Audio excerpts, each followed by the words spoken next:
narasumber dari channel YouTube Jejak Sejarah tentu tidaklah terlepas dari narasumber yang hebat, narasumber yang pemikirannya hebat. Pasti seluruh masyarakat pun akan ikut hebat. Sekali lagi keberhasilan ini adalah keberhasilan bersama, dan pembangunan ini adalah pembangunan bersama. Semoga masyarakat Mukumuku semakin sejahtera dan Kabupaten Mukumuku semakin baik ke depannya lagi.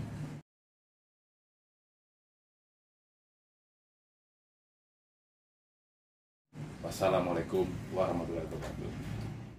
Selain itu, harapan kita dari channel Jejak Sejarah, setiap narasumber yang kita temuin haruslah ada sedikit kata kesimpulan ataupun inti dari pertemuan yang bisa menjadi edukasi, diketahui oleh pemerintah, masyarakat luas, stakeholder, dan seluruh yang penonton dari channel YouTube. Silakan Pak, apa pesan-pesannya dan kesimpulan yang disampaikan terhadap masyarakat luas? Terima kasih Mas Meki. Kesimpulannya kembali, andaikan matahari itu dapat kami ambil sebagai humas, ingin rasanya kami persembahkan untuk Anda selaku generasi muda yang sudah mencoba untuk mengekspos, merencanakan jejak sejarah Kabupaten Mukumuku ini muncul dan ada, dan mewakili mungkin ya pemerintahan, humas, dan akan kami sampaikan ke Pak Bupati. Dalam hal ini saya yakin Pak Bupati akan bangga, apalagi masyarakat akan bangga terhadap sebuah niat usaha yang besar ini. Catatannya adalah anak-anak muda tidak boleh lupa terhadap budaya. Apa itu budaya? Yang ada di bundaran itu mudah-mudahan salah satu cerminan bagian dari budaya yang ada di Kabupaten Mukumuku. Terima kasih rasanya, apresiasi yang setinggi-tingginya. Bung Wery, sesuai dengan ada satu pesan yang saya selalu ingat dari Bung Karno, bahwa jas merah, jangan pernah lupakan sejarah. Selaku tokoh pemuda, Bung Wery, apa sih harapan kita terhadap pembangunan di daerah Kabupaten Mukumuku, terus pesan terhadap pemerintah, dan khususnya dalam hal ini yang kita tinjau dan kita lihat adalah bundaran Mukumuku. Tolong sampaikan pesan ini pada seluruh masyarakat. Oke, terima kasih. Sebelumnya tidak lupa saya ucapkan terima kasih seluruh baik pemerintah daerah, masyarakat, para pekerja, terus para YouTuber semuanya. Jadi yang pertama, pesan saya untuk pemerintah daerah, terus tingkatkan pembangunan, terus ajukan pembangunan, terus buat keindahan dalam sebuah ikon-ikon yang ada di Kabupaten Mukumuku, sejarah maupun pembangunan prospek SDM, fisiknya terus ditingkatkan lagi. Terkhusus untuk masyarakat Kabupaten Mukumuku, mari kita jaga apa yang sudah dibangun oleh pemerintah daerah, mari kita lestarikan, berjaga sama-sama, tanamkan dalam niat dalam hati kita bahwa itu adalah untuk diri kita dan kemajuan. Dan itu ketika orang datang ke Mukumuku, yo itulah Mukumuku, itu yang harus kita tanamkan, mari kita jaga. Dan terus untuk para pekerja, para kontraktor, silakan bekerja secara optimal, selesaikan dalam sebagai kontrak, tanggung jawabkan semua apa yang sudah diamanatkan oleh pemerintah daerah terhadap para pekerja dan kontraktor, sehingga hasilnya bisa lebih optimal dan bisa dinikmati oleh masyarakat luas, khususnya di Kabupaten Mukumuku. Terusnya untuk adik-adik pemuda, mari kita keluarkan ide dan inovasi kita, bersinergi dengan pemerintah daerah untuk membangun, untuk berperan dalam menjalankan, sehingga pemerintah daerah ini bisa memberikan kontribusi terhadap pemuda, khususnya nanti baik dari ide-ide maupun dalam prospek pembangunan.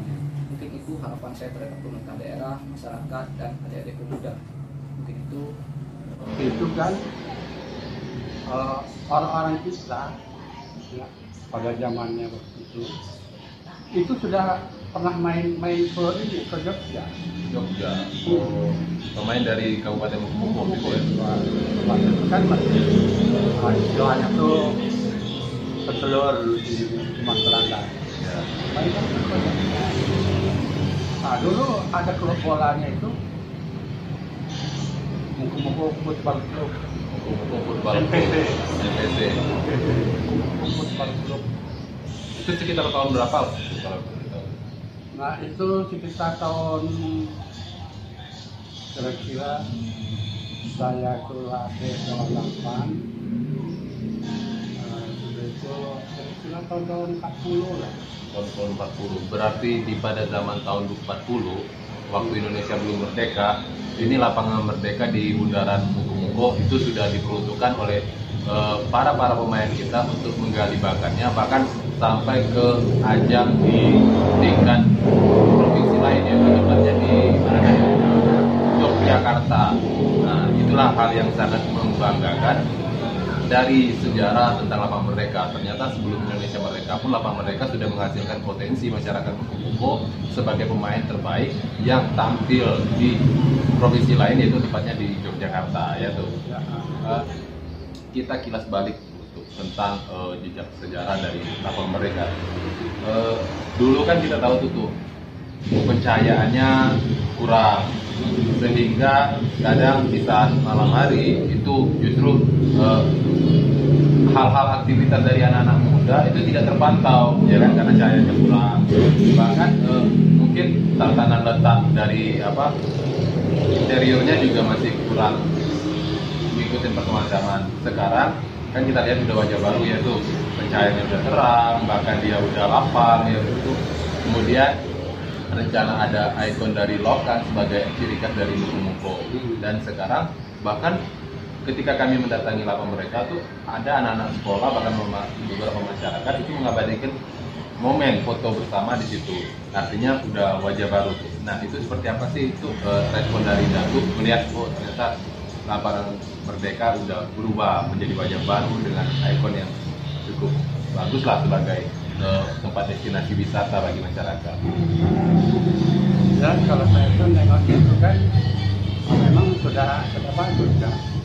Memang sudah bagus. Ada lapangan untuk main anak-anak. Itu cuman anak SMP kan sudah ada kalau dulu kan olahraga pagi kan di lapangan. Sekarang kan sudah banyak. Jadi saya rasa itu sudah bagus. Apa yang ditampilkan itu memang sudah apa duduk tuh kami mengadakan lapak duduk. Bahwa lapangan bola itu dibikin sedemikian rupa, sehingga jadilah tempat itu kan oleh Bupati memang sudah berjanji gitu. Cuman sekarang ini dulu kan ada rumah adat di sana, sekarang sudah tidak ada lagi. Sampai sendiri sudah berjanji akan membuat rumah adat. Oh, artinya dengan wajah baru ini sesuatu yang sempat hilang, katakanlah seperti rumah adat, itu nanti sesuai dengan komitmen yang disampaikan Bupati akan dibikin juga di situ lagi, ya? Bukan itu. Di mana nanti? Tapi di ini, saya rasa itu di kompleks kantor Bupati itu. Kompleks kantor Bupati. Artinya walaupun tidak di lokasi yang sama, tetapi niat dari Bupati sendiri tetap ada untuk memunculkan lagi ikon dari rumah ada. Nah, untuk sekarang sudah zamannya digital, ya, di mana udah begitu berkembang zaman. Kemarin anak-anak itu bilang, oh ini udah bagus katanya kan. Terus kalau bisa sambil kami duduk nyantai, kami juga sambil bisa belajar itu. Nah, Datu kan sebagai juga pemerhati dari anak bangsa itu, tentunya di bidang itu pendidikan. Kemarin ada anak-anak itu berpesan bahwa gimana sih kalau kedepannya harus jadi taman digital, artinya punya wifi dengan internet, sehingga mereka sambil santai sambil bisa belajar. Nah, itu seperti apa sih respon kita tuh terhadap pemerhati anak bangsa? Nah, saya rasa itu lebih baik, lebih bagus lagi kan, anak-anak bisa belajar, bisa bermain di situ, bisa belajar di situ, itu lebih baik lagi. Artinya itu nanti itu kan asal ada kemampuan dari Bupati lah, membangun itu kan dari kepala daerah, dari dana daerah kan. Ada, kalau ada, nah bagus. Kemudian tuh ini tuh kemarin kan sempat gagal ya tuh di tahap yang periode pertama. Sekarang kan udah yang kedua, ya tuh pelaksanaannya dikelola oleh anak putra Muko-Muko. Artinya kontraktor itu memang dari asli putra Muko-Muko. Kalau yang sebelumnya kan itu dari luar, ya tuh. Nah, artinya kita lihat di sini bahwa SDM, sumber daya manusia, kualitasnya dia cukup mumpuni anak-anak dari Muko-Muko ini sendiri. Nah, melihat dari pembangunan yang tahap kedua ini dilakukan oleh kontraktor putra daerah Muko-Muko, itu seperti apa sih respon Datuk melihat, oh ternyata putra kita daerah Muko-Muko bisa berbuat gitu untuk daerah? Saya rasa ya memang ini ya anak-anak kita ya yang sebagai kontraktor itu memang sudah berpengalaman itu. Sudah berpengalaman kan. Setiap kali kita ini, contohnya ya pasar Kertajaya, pasar Penulari, makanya itu lari kan. Nah, daripada ngambil orang yang gitu, orang-orang luar, apa salahnya kita? Cuman kita ini ya, tidak ada kemampuan. Sekarang kita itu dana, itu mendaki dana miliaran. Ya, sedangkan anak kita, pengusaha-pengusaha kita itu yang punya dana yang miliar-miliaran itu Terbatas ya tuh. terbatas. Tidak semua orang ya tuh. Tidak semua orang itu masalahnya. Artinya jangan jadikan ketika pemerintah melihat bahwa kontraktor kita itu punya bakat tetapi dia kekurangan dari dana sehingga menjadi alasan mereka menarik kontraktor dari luar. Seharusnya tidak menjadi alasan. Seharusnya lihat dulu dari track record background mereka, kemampuan mereka gitu ya tuh. Nah, kalau masalah dana itu nanti gitu ya tuh. Yang penting prioritaskan dulu kontraktor kita yang putra daerah dari lokal ya tuh. Karena dia memiliki kecintaan terhadap daerahnya sendiri ya tuh dalam pembangunan. Ya, ini ya. Kalau saya rasa ya kontraktor yang selalu yang apa itu yang lari-lari itu tempat di Kertajaya orang dari selatan sana. Nah sekarang ini ya kita menggandeng orang yang terjadi di Sumatera Barat kontraktor. Karena lebih baik lagi, lebih cepat lagi kan kita cari orang Sumatera Barat yang ada ini punya dana besar kan untuk membangun daripada ngambil orang selatan lari-lari kan. Kan gitu. Iya tuh. Kan lari, balai lari, apa, dulunya lari, lapangan ini juga lari. Oke tuh.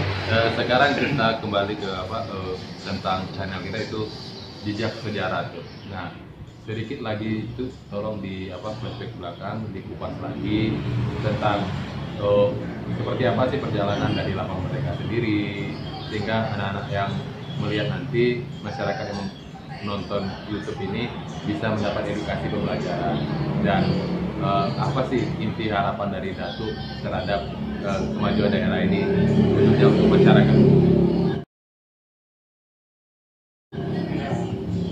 Ya sebenarnya itu ya untuk kita ini lapangan bola karena kita ini banyak yang punya bakat untuk lapangan bola. Nah terlepas itu lapangan arena ya seharusnya bikin tribun lah. Oh berarti lapangan arena harusnya sudah bisa bikin tribun ya? Tribun, nah jadi ketika cara tribun bola yang terlaksana pun umpamanya ini kan ada juga disediakan bola untuk Kertajaya ini sudah ada itu lapangannya tempatnya untuk Kertajaya lapangan bola Kertajaya. Terakhir tuh apresiasi Datu terhadap pemerintah daerah, kemudian kontraktor sebagai pihak pelaksana dari kegiatan ini kan, ataupun pengelolanya. Nah itu seperti apa sih apresiasi Datu selaku tokoh masyarakat yang jadi kontraktor ya. Ini kalau memang kita punya kemampuan orang kita mungkin banyak kita ini supaya kita kontraktor dari Sumatera Barat karena Sumatera Barat yang kita hadapi jadi ada hubungan Sumatera Barat itu memang bagus ya karena udah ada hubungan kita ikatan ada dengan Sumatera Barat. Nah kalau kita ada kontraktor yang mampu untuk bisnis atau salahnya ambil di sana atau mengambil di selatan sana itu.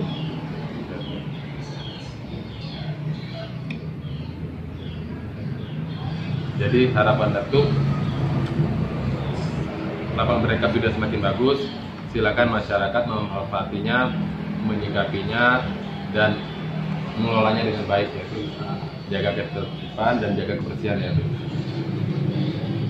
Oke, itulah perbincangan kita dari jejak sejarah sama Datuk Wali Kasta di kediaman beliau.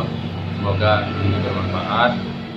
Setidaknya Datuk tadi berpesan bahwa sebelum Indonesia merdeka di tahun 1940, lapangan mereka sudah menciptakan sebuah ataupun menghasilkan satu buah klub, yaitu namanya Muku-Muku Football Club, sehingga pemain kita sudah tampil di Yogyakarta. Artinya pada tahun 1940 sebelum Indonesia merdeka, Muku-Muku sendiri sudah bisa melakukan nama daerahnya hingga ke provinsi lain. Dan harapan dari Datuk, mengikuti perkembangan zaman saat ini, wajah baru memang sudah suasana baru. Dulu kelam, sekarang sudah terang. Sehingga fasilitas yang ada silakan dipergunakan dengan sebaiknya, dimanfaati dengan sebaiknya, dijaga ketertiban dan jaga kebersihannya. Karena ini adalah salah satu ikon kita sebagai daerah Muku-Muku. Terima kasih. Dulu ya, waktu main lawan tanding ya, itu ada durban dulu. Siapa? Durban. Ada apa namanya? Oh, drum band. Ada. Asal main bola, tanding, durban itu terus di berjalan. Jadi sambil nonton, sambil orang dengar ini durban. Artinya dulu ada drum band juga itu. Salam. Jadi umpamanya kan, coba kita alihkan kontraktor, lebih baik coba kita mengambil kontraktor dari daripada mengambil pelatihan lagi itu. Oke, itu oke sahabat dari Rekam Jejak Sejarah, itulah obrolan kita bersama Datuk Ali Kasan, salah satu tokoh masyarakat di Kabupaten Muku-Muku yang paling mengerti dan mengetahui tentang sejarah di Muku-Muku. Nantikan